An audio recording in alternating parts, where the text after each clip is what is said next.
Shri Xavier Chittilappilly.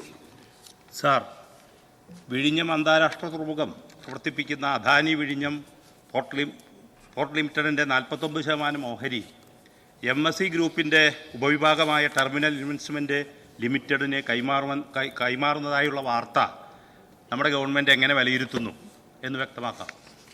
Sir, ഇത് സംബന്ധിച്ച വാർത്തകൾ സർക്കാരിൻ്റെ ശ്രദ്ധയിൽപ്പെട്ടു. പക്ഷേ സർക്കാരിനോട് ഇതിനുള്ള അനുമതി തേടിയിട്ടില്ല. കൺസെഷനെയർ പ്രകാരം അതിലെ ക്ലോസ് 5(3) പ്രകാരം സർക്കാരിൻ്റെ അപ്രൂവൽ ഇല്ലാതെ അവർക്ക് ഈ ഷെയർ ട്രാൻസ്ഫർ ചെയ്യാൻ പറ്റില്ല.